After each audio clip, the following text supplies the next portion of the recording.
patuloy patuloy mo pong pagpalain yung mga buhay ng mga nagtestimony at ang Amen. bawat isa, Panginoon, na hindi nakapag-testify, Panginoon, ay Lord, maraming salamat, Thank Panginoon, you, at sa Lord. susunod gawain ay kaming lahat po ay maitataas ka na namin dahil pinagpala mo kaming lahat, Receive. Panginoon, na yung mga anak. Amen. Kaya maraming salamat, Panginoon. Napakabuti mo. Kaya ibinabalik na po namin ang binabalik na po namin ang gawain ito sa ating Panginoong Hesus. Maraming Amen. salamat, Panginoon, sa iyo ang lahat ng glory in Jesus' name. Praise God. Amen. Ayan, ibinabalik ko na po yung gawain sa ating mahal na senior pastor, si Pastor Tay Alex. Praise God. Isang mabiyayang madaling araw muli sa lahat ng mga Dawn Watchers. At naniniwala ako sa pagganap natin ng pananalangin sa umagang ito ay patuloy tayo nakakita ng himala ng Diyos sa buhay paglilingkod natin. Sa po ng ating mga mahal sa buhay ay napag-iingatan. Amen? At sa araw po ito, June 30, June 30, 2026, sa basa ng Prayer Faith Church Worldwide Ministries Incorporated, tayo gaganap ng ating pang-anim na taon at 113 madaling araw na pagbabantay sa pananalangin. Gamit po natin ang platform ng Zoom. Salamat sa ating mga tikapanguna sa buhay ng ating Bishop Rosario Venezuela, kasama kay Pastor Glory, dahil sa oras na to, naka-Facebook live streaming na po tayo. Salamat sa mga OFW na kasama na natin. Naroon na ngayon si Pemi Susan. Amen. Hindi siya makapasok dahil bumagsak yung signal nila doon sa kanyang lugar. Pero ganun pa man, salamat din kay Pastora Sandra na siyang nag-admin sa atin para sa TikTok, dahil 1 month lang po itong ating mapapanood na gawain, pero salamat sa TikTok ay hindi naman basta-basta nabubura. Amen? Ang topic po natin sa umagang ito, the assurances of the called. Ano ba yung kasiguruhan natin tayong mga tinawag? Ang gagamitin po ay walang iba kundi si Reverend Dr. John Brother. Next, your turn. Amen. Sa pinagpalang umaga po. Naririnig po ako. Loud and clear po. Salamat po. Okay. Isang pinagpalang umaga po sa ating lahat. Yes, good morning. Magandang gabi. Midnight po ata yung mga nasa ibang bansa po rin ng Panginoon. Tayo po ay pagbulay-bulay na po ng salita ng Panginoon. At muli sa bawat isa ay kung kayo po ay may dalang Biblia, mayroon po tayong Biblia sa ating pong tabi ngayon. Kaya nasa screen po natin ay babasahin po natin yung ating scripture. 2 Timothy chapter 2 verse 8 to 13.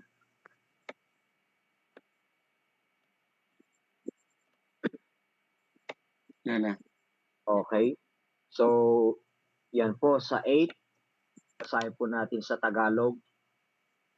Sabi po dito sa verse 8, alalahanin mo ay Kristo ang muling binuhay at nagmula sa angkan ni David ayon sa magandang balitang ipinapangaral ko. Amen.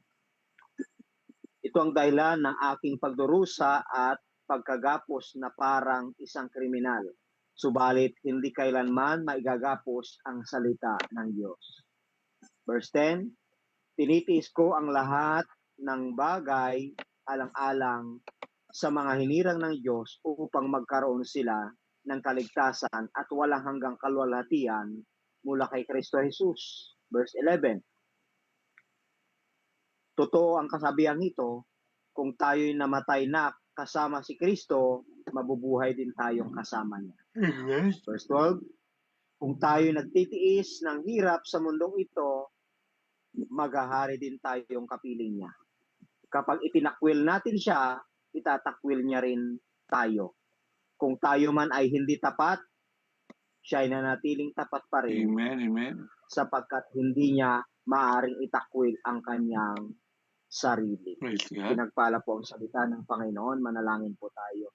O Diyos na makapangyarihan sa lahat, salamat po sa pagkakataong ito muli na kami ay magbulay-bulay, mag-meditate, mag-aaral ng salita, makikinig, Panginoon, sapagkat alam namin dumarating ang pananampalataya kapag kami, Lord, ay nakakapakinig, nakakapakinig ng iyong banal na salita, Panginoon. Linisin mo aming puso, ang aming isipan, Panginoon, maging sisidlan ng iyong salita at hayaan mo, Lord, magrema sa aming puso at isipan ang mga kapahiyagang nais mong iparating sa amin po sa mga oras na ito. Empower me, Lord, as I share. Guide me at hayaan mo, Panginoon. I pray na I-declare, Lord, yung fresh revelations mo, Panginoon, ay amin pong Amen. maranasan. In the name of Jesus. Thank you, Father God. Umamin po ako na kung walang yung Espiritu ay wala akong magagawa. Kaya Lord, akin pong tinitiwala at tinataas ang aking pong paghahayag ngayon sa pangalan ng Jesus. Amen. Praise the Lord. Amen. Purihin ang Panginoon. Isang pinagpalang umaga po tayo, Pastor Alex, ang ating senior pastor. To God. Kasama po ang ating Bishop, Pastor Glory. Amen. Amen. At sa inyo pong lahat ng mga kamanggagawa sa Panginoon at taga dito sa Pilipinas at yung mga nasa ibang bansa, purihin ang Panginoon. Yes, Okay? God. So, napakaganda po yung mensahe na i-share sa atin ngayon ng Panginoon, ang katiyakan ay Amen. na mga tinawag.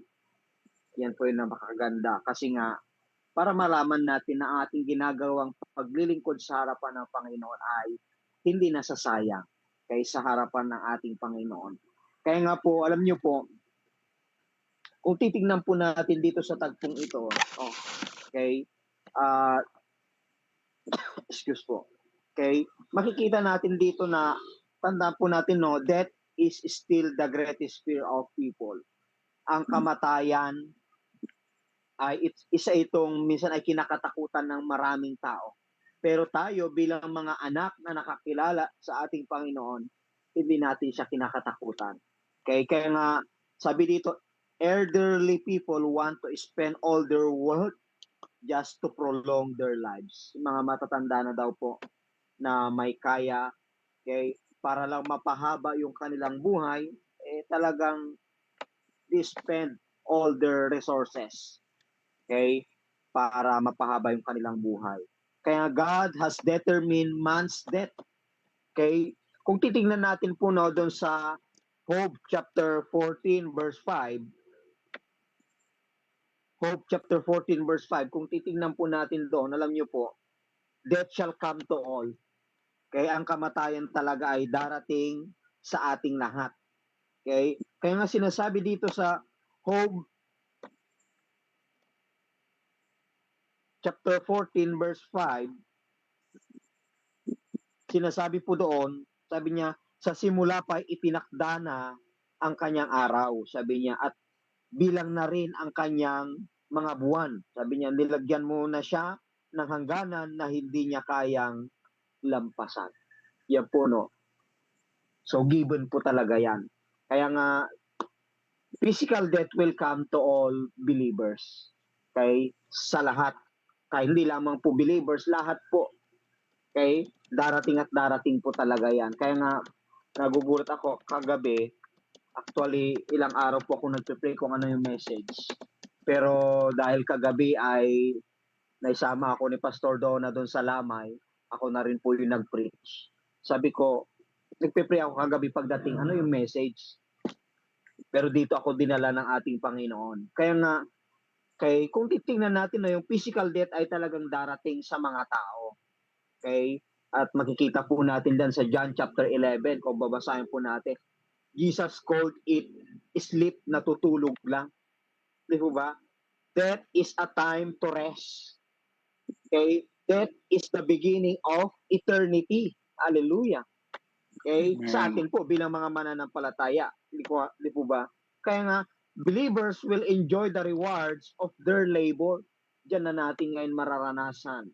Matatanggap yung mga corona na inihanda ng Diyos para sa atin. Yung mga rewards natin sa harapan ng Panginoon. Di po ba? Kaya nga, ang challenge lagi sa atin, huwag tayo magsawa na gumawa ng mabuti. Sapagkat sa takdang panahon, tayo ay aani kung hindi tayo magsasawa. Kaya believers will thrive in the presence of God. Okay? Hindi na tayo nagsusurvive doon. Nakagaya po habang nandito tayo sa lupa. May times na talagang dumadaan tayo sa mga surviving season. Pero dito, Kapag ka dumating yung kamatayan na sa atin, believers will thrive in the presence of the Lord. Kaya nga, there is a wonderful encouragement sa buhay po natin na talagang nagtitiis, nagsasacrifice for the sake of Jesus, for the sake of the gospel, for the sake of the good news. Amen po ba mga kapatid ko sa Panginoon? At ngayon, pupunta po tayo ngayon sa pinakatema natin ngayon. Okay? What assurances do believers have regarding death? Yan po yung ating bibigyan pansin ngayon. Okay? Na gustong i-share din sa atin ngayon ng ating Panginoon. Hallelujah. At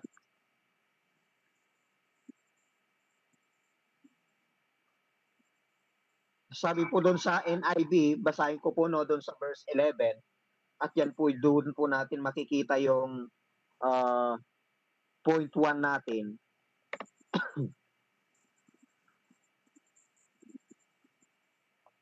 Hallelujah. Excuse po. Okay, sabi po doon sa verse 11 ng binasa natin. Okay.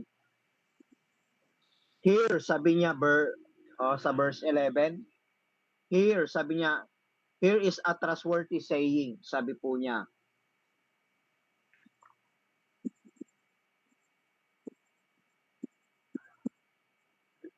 Excuse po.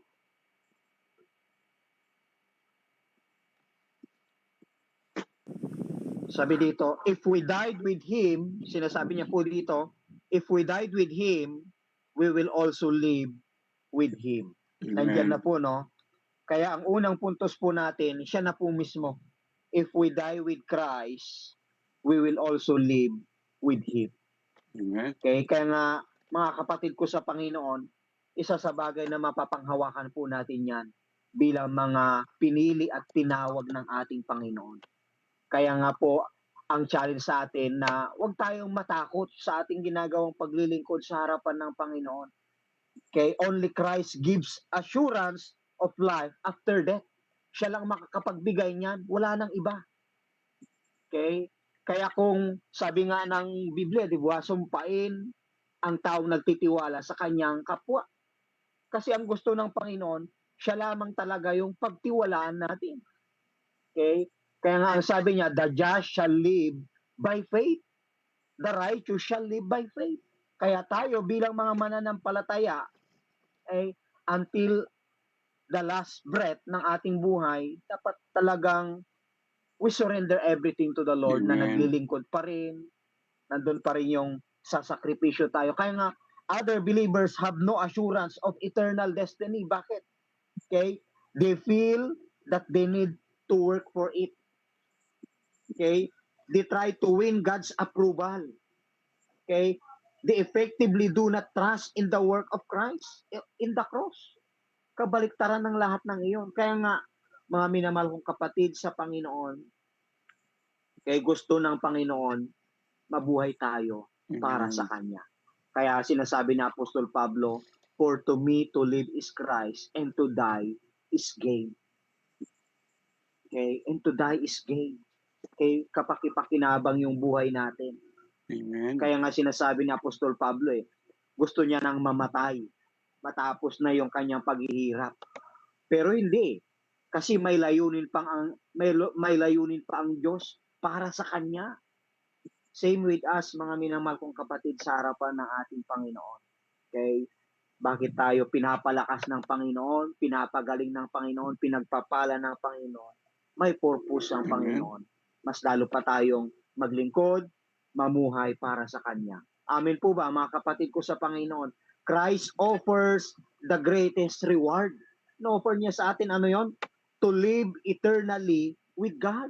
Hallelujah. Ito'y pangako sa atin ng ating Panginoon na mayroon tayong buhay magpakailanman sa Kanyang presensya. We will see God face to face pagdating ng panahon. Mga pangako yan ng Panginoon na talagang mapapanghawakan natin. Magiging sandigan natin. Upang sa ganon, sa ating ginagawang paglilingkod, ay hindi tayo mag-give up.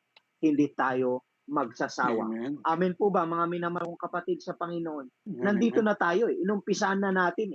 magpatuloy po tayo, mga kapatid ko sa Panginoon.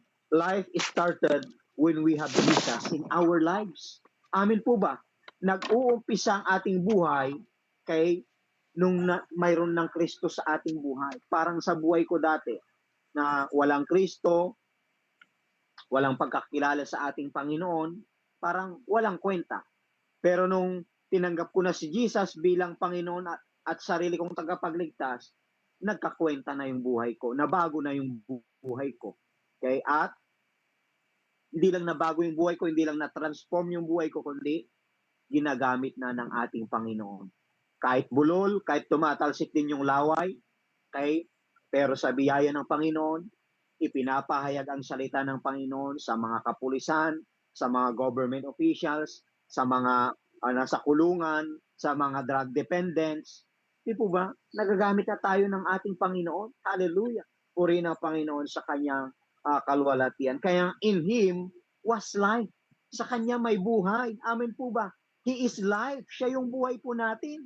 Kaya mga minamahal kong kapatid sa Panginoon, makasigurado tayo, may katiyakan tayo na kapag tayo ay naglilingkod, tayong mga pinili ng ating Panginoon na nagpapatuloy, if we die with Christ, we will also live with Him. Tandaan po natin yan. Pangalawa, okay, sabi doon sa verse 12, if we endure, sabi niya, we will also reign with Him. Okay? Kung tayo nagtitiis ng hirap sa mundong ito, maghahari din tayong kapiling niya. Praise the Lord. Yan po yung pangalawang puntos po natin. Kay 2 Timothy chapter 2 verse 12a.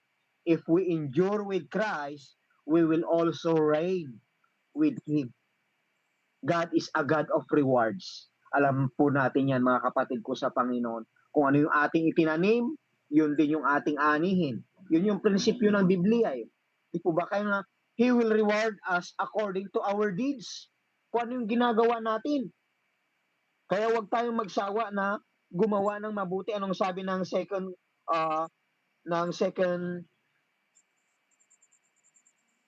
Corinthians chapter 5 verse 10? Anong sinasabi po doon? Okay? Sapagkat lahat tayo haharap sa hukuman ni Kristo at tatanggap ng nararapat ayon sa ating mga gawang mabuti o masama nang tayo nabubuhay pa sa katawang ito.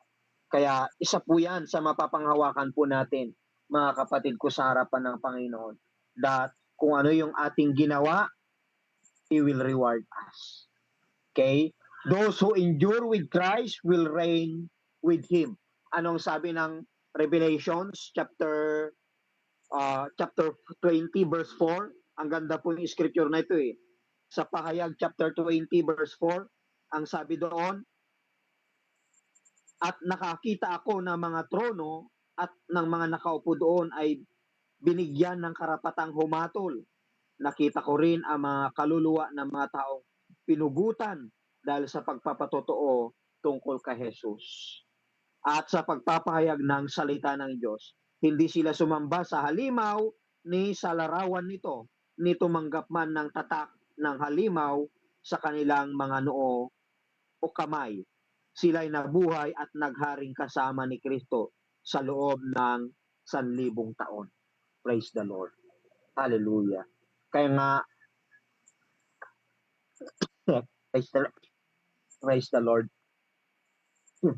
Kaya nga, mga minamahal kong kapatid sa Panginoon, okay, kapag tayo ay yung mga tiisin natin dito, mga sacrifices natin na ginagawa sa Panginoon, kay darating at darating talaga tayo yung pagharian ng ating Panginoon. Maghahari sa atin sa atin ng ating Panginoon. Kaya puri ng Panginoon, magpatuloy po tayo. Kaya nga, Jesus will come and He will give rewards sa buhay po natin. Anong sabi ng pahayag din po sa 22?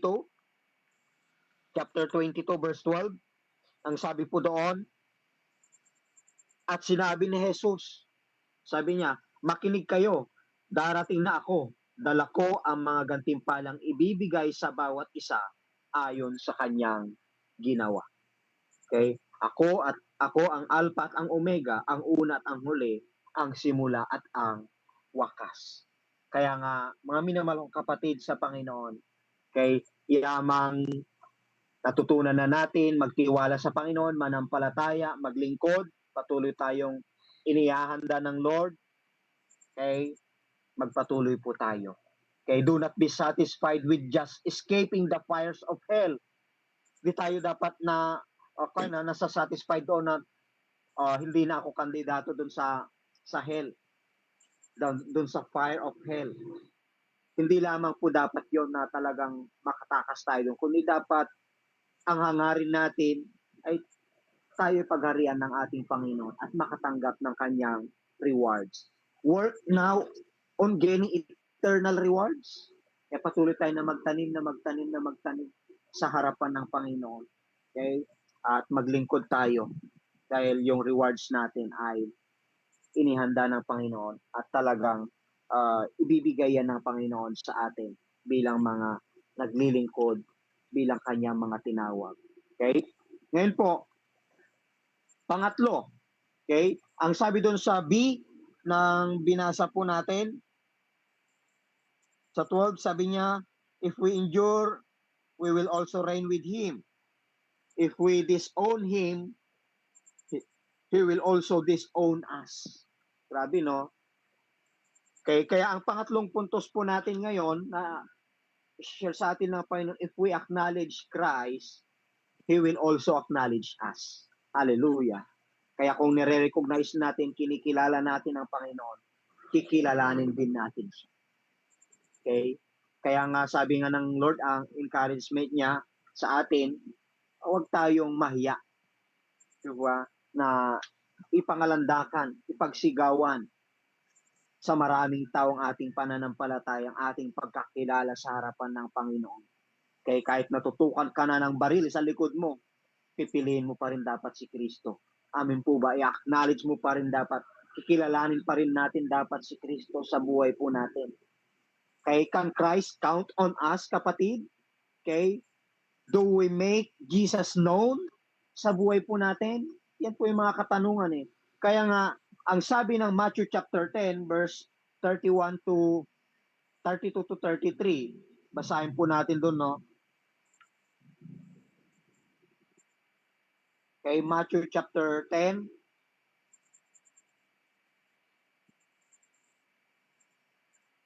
verse 32 to 33, ang sabi po dito,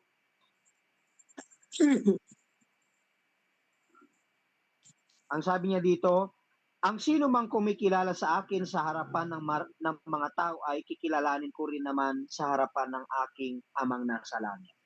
Verse 3, ngunit ang sino mang ikaila ako sa harap ng mga tao ay ikakaila ko rin sa harap ng aking ama na nasa langit. Kaya mga kapatid ko sa Panginoon, huwag natin ikahiya ang salita ng ating Panginoon. Dahil ang salita ng Diyos ay kapangyarihan, ang salita ng Diyos ay nagdadala ng magandang balita ng ating pananampalataya din sa harapan ng ating Panginoon. Okay? Kaya nga tandaan po natin na ang salita ng Diyos ay hindi nagpe-fail. Okay?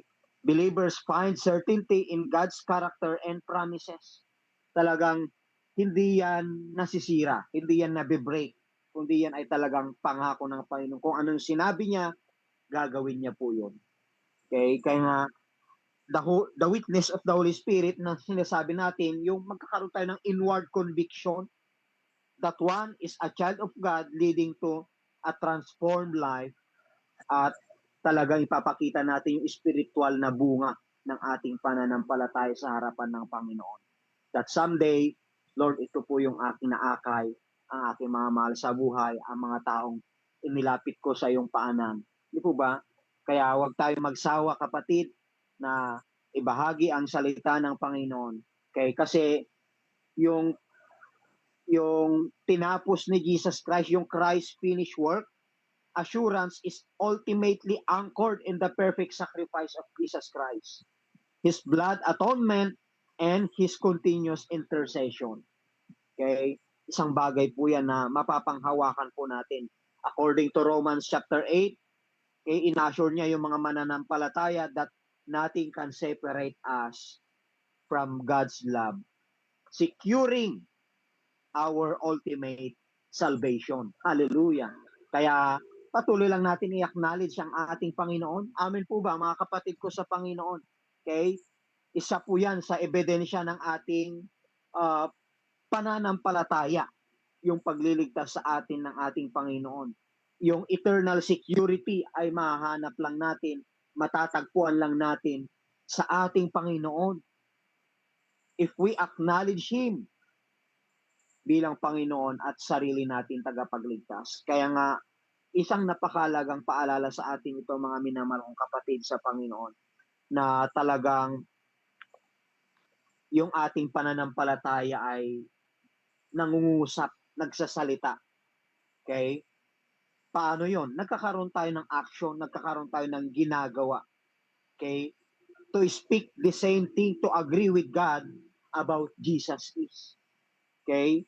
Hindi po sikreto ang ating pananampalataya. It requires both public confession and an authentic lifestyle that honors Christ in the workplace, family, and community. Nagiging living testimony tayo. Di po ba? Kaya nga, ang Panginoon ay talagang nangako siya sa atin, okay, to align with Him on earth guarantees His loving recognition in heaven before the Father. Napakaganda po yun, no, mga kapatid ko sa Panginoon. Okay, inassure niya, okay, pinangako niya sa atin na kung naka-align tayo sa Kanya, okay, ginagarantiya niya sa atin bilang Kanyang, dahil siya ay mapagmahal, okay, na mayroon tayong recognition in heaven before the Father. Hallelujah. Praise the Lord. Kaya nga, ang sabi po doon sa verse 23 na binasa natin kanina doon sa Matthew chapter 10 verse 33, no, pinapakita din po dito na yung danger of compromise. Okay, the act of denial. Kaya nga talaga natin pwede na itatwa ang ating Panginoon. This is more than a momentary lapse in a moment of panic, kagaya po ni Peter. Di po ba? It represents a persistent lifestyle choice of rejecting Christ's lordship to avoid societal rejection. Kaya nga, isa po yan sa pinakakaingatan po natin na darating talaga yung panahon na masusubok talaga yung ating pananampalataya. Okay? Sana maging kagaya po tayo ni Daniel na talagang yung conviction natin kay Lord pa rin tayo. Ang kikilalanin pa rin natin ay ang Diyos na siyang napako sa krus para sa ating lahat. Okay? Kasi nga kapag ka-reject natin ang Panginoon, okay, before men means He will legally and righteously reject us before the Father at the final judgment. Yun ang hindi maganda. Kaya sa harapan ng Panginoon, may consequences talaga eh. Yung mga tao hindi naniniwala, nagtitiwala sa Panginoon, may consequences talaga. Okay? Kaya nga mahalaga na manampalataya tayo, tanggapin natin ang Diyos ay Panginoon. Jesus is Lord sa buhay po natin. Amen po ba mga kapatid ko sa Panginoon? Minsan kasi, while denial carries eternal weight, the gospel offers redemption. Praise God. Okay? Even Peter, who denied Christ, repented and was restored. Sa John, di po ba? Chapter 21. Talagang nagsisi siya sa harapan ng ating Panginoon. Siya ay na-restore sa harapan ng ating Panginoon. Kaya nga, mga minamahal kong kapatid sa Panginoon, the assurance is that mayroon tayong confession sa harapan ng Panginoon. Okay? Our security, our salvation is not based on the perfection ng atin pong pagko-confess. It is rooted in the perfection of the Savior we are confessing. Na dinideklara natin, mayroon tayong Diyos na tagapagligtas. Okay? At ang goal natin bilang mga tinawag ng Panginoon, bilang pinili ng ating Panginoon, okay, is to live in such a way that you will hear Christ proudly confess your name in eternity. Na mapapakinggan natin, well done, good and faithful servant. Praise God. Di po ba? Kaya nga, bilang panghuli, na gustong i-share sa atin ng Panginoon, Sabi doon sa verse 13 na binasa po natin, if we are faithless, He will remain He remains faithful, for He cannot disown Himself. Okay? Ito po maganda, no? If we are faithless, He remain faithful. Yan po yung pang-apat po natin. If we fail, Christ will remain faithful. Okay? Kaya nga, we are bound to fail. Kahit sino po sa atin, nagpi-fail tayo. Walang perfect sa atin po, no? The disciples of Jesus failed. Nag-fail sila. Pero tatandaan natin, our failure must bring us to Jesus. Dapat mas lalo pa tayong lumapit sa harapan ng Panginoon. Ano yung deklarasyon ni Apostol Pablo? Sabi niya, kung kailan ako mahina, doon ako pinalalakas ng Diyos. Nararanasan niya yung kapangyarihan, yung kaluwalhatian ng ating Panginoon. Okay? Na minsan, parang hindi ka nakapaghanda, pero dahil kailangan kang tumayo, kailangan mong ibahagi ang salita ng Diyos, dahil maraming tao na dapat makarinig, pero nung ikaw ay tumayo na, kaya dahil nandun ka na, sinasamahan ka ng Panginoon. Di po ba? Pero hindi po yun dapat maging excuse natin, kundi dapat lagi tayo mag-prepare sa harapan ng ating Panginoon. No? Kaya nga, we must acknowledge our weakness before Him. Okay? Yun ang gusto sa atin ng Panginoon na tayo ay magpakumbaba. Aminin natin yung ating kahinaan. At kapag inamin na natin yung ating kahinaan, ang Diyos naman ang magtataas sa atin. Okay? At through that weakness, yan yung gagamitin ng Panginoon para maging witness mo. Okay? Halimbawa sa akin, bulol ako. Pero sa biyaya ng Panginoon, patuloy niyang ginagamit to share the word of God. Praise the Lord. Di po ba? Maging sa atin, iba-iba po yung ating mga testimony na ito yung kahinaan ko, hindi ko kayang gawin ito, pero nagagawa na natin ngayon. Bakit? Because of the power in the grace of God na pinagkaloob niya sa atin. Amen po ba? Because God is faithful sa buhay po natin. Hindi po ba? God is ever faithful even in our failure. Okay? At hindi po yan nagbabago, kapatid, sa harapan ng ating Panginoon. God never forsake us. God never abandon us. Magtiwala lang tayo sa Kanya. Amen po, mga kapatid ko sa Panginoon.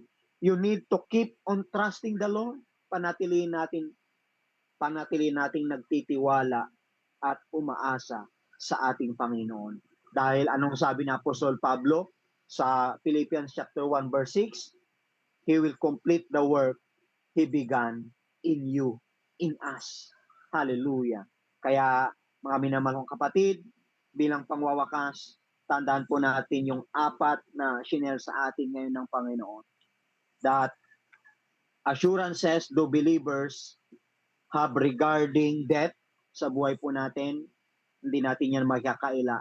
Pero tatandaan natin, if we die with Christ, we will also live with Him.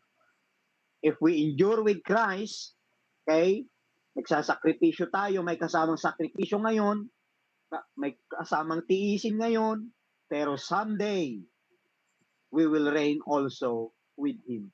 Hallelujah. Yun yung magandang bagay na maasahan natin sa ating ginagawang paglilingkod sa harapan ng Panginoon. Kaya nga, hindi na uso sa atin ang matitisod. Di po ba? Yung balat sibuyas. Lalo na po tayo mga lingkod ng ating Panginoon. Kaya tayo na ang unawa.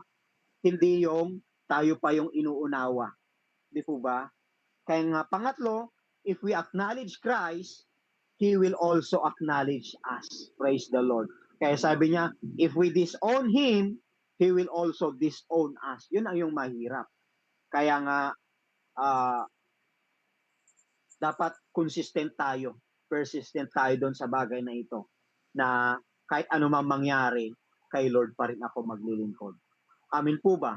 Kahit ano mangyari, may nakakaramdam man ng kasakitan, kahirapan, tuloy pa rin sa paglilingkod sa harapan ng Panginoon. Dahil kapag tayo nagpapatuloy, ina-acknowledge natin ang Panginoon, God will acknowledge us. At yung mga tiisin, mga sakripisyo natin, nakikita yan ni Lord. Okay? Kaya nga sabi ko nga po sa inyo dati, from Barreto to Santa Elena, nilalakad ko po yan pag walang pamasahe noon. Di po ba? Pero dumating yung time na may tumawag sa akin. Yung 4 years na hindi ko nakakausap na kaibigan ko na Aita. Aita po yun ha, kulot. Pero ginamit ng Panginoon para bigyan ako ng bike. Hindi na ako naglalakad, nagbabike na ako ngayon. Hindi po ba? Kasi nakita ni Lord yung ating ginagawa paglilingkod sa Kanya. Okay? At doon din nakikita ni Lord yung faithfulness natin. Sa mayroon, sa wala, sa may sakit o anumang sitwasyon natin na nararanasan, magpapatuloy pa ba ako? Okay, maglilingkod pa ba ako? Okay? Tinuwid lang tayo, tinama lang tayo, nirebuke lang tayo, magpapatama ba tayo? O aayaw na tayo? Minsan may mga ganyan na mga mananampalataya, ayaw nilang ma-review, ayaw nilang mapagsabihan. Okay? Kaya nga, pang-apat, if we fail, Christ will remain faithful. Amin po ba? Tapat pa rin ang Diyos. Kahit balik-balik ta rin natin yung tapat pa rin talaga ang Panginoon. Hindi po yon nagbabago. Because He is the same yesterday, today, and forever. Kaya bilang pangwakas, Jesus made it clear, nilinaw ito ng Panginoon.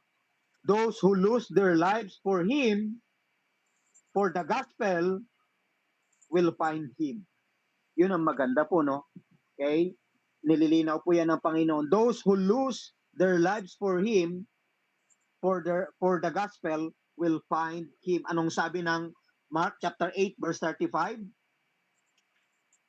Mark chapter 8 verse 35, nandoon po yon. Ang sabi doon, ang sino mang nagnanais na magligtas ng kanyang buhay ay mawawalan nito. Ngunit ang mawalan ng kanyang buhay alang-alang sa akin at sa magandang balita ay magkakamit nito. Praise the Lord. Kandidato po tayo dito, kasama po tayo dito. Amen po ba, mga kapatid ko sa Panginoon? Ngayon, ang tanong po natin ngayon, have you totally surrendered your life to the Lord? Totally na po ba na sinurrender talaga natin yung ating buhay sa Panginoon? Baka mayroon pa kapatid, hindi natin naisuko, na i-surrender. Di ba? Baka mayroon pa tayong tinatago dyan sa bahay na mga ayaw ng Panginoon. Di ba? If we are fully, totally surrendered sa Panginoon, dapat buong-buo din yung ating pagsunod sa Kanya. Okay? Baka mayroon ka pang inaalagang ribulto dyan sa inyong bahay. Tinatago, itapon mo na, pulbusin mo na, surrender mo na yan sa Panginoon, kapatid. Okay? Do you believe that a life lost because of Him is gain? Naniniwala po ba tayo doon na yung mawalan ka ng buhay dito para sa Panginoon ay may gain sa eternal life sa harapan ng ating Panginoon? Yes, mga minamalong kapatid sa Panginoon. Kaya, purihin ang Panginoon, the assurance of the called ay talagang makasigurado tayo, sure win tayo. We are victors. Okay? Not victims. We are more than conquerors. Amin po ba? We are triumphant because Jesus Christ who died for us and He will rose again para sa iyo at para sa akin. Purihin ang Panginoon. Tayo po ay mananalangin na. Salamat po Diyos sa yung mga salita na nahayag sa umagang ito, Panginoon. Pinupuri ka namin, pinasasalamatan. Salamat Lord dahil hindi lang kami basta tumanggap sa iyo, kumilala sa iyo, pinili mo, kundi kami, Lord, ay tinawag mo as your ambassador, representative mo, Panginoon, here on earth, Lord, to share your goodness as a living sacrifice, holy and acceptable to you, Lord, and as a living testimony, Panginoon, as be the salt and light of this world, Panginoon. Gamitin mo po ang aming buhay to fulfill your will, Panginoon, here on earth, upang sa ganun, Lord, marami pang tao ang maligtas sa pamamagitan mo sa buhay po namin, Panginoon. Hayaan mo, Lord, mas lalo pa kami magtatapat, maglilingkod, knowing, Lord, that our labor to you is not in vain. Salamat, Panginoon. To God be the glory. In Jesus' name, Amen. Salamat po. Salamat po.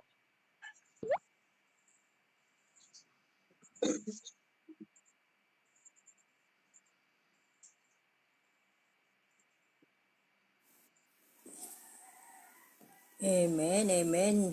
Salamat po, Pastor John, sa kapahayagan ng iyong banal na salita. Pastor Alex. Dadako na po tayo ay nablis po bang bawat isa sa narinig na salita ng Diyos? Amen. Palakpakan nga po natin ang kapahayagan ng kanyang banal na salita. At pag pinagpala po tayo ay kailangan din nating pagpalain ang gawain ng Panginoon, higit lalo po yung ginamit niya na naghayag ng kanyang banal na salita. Amen.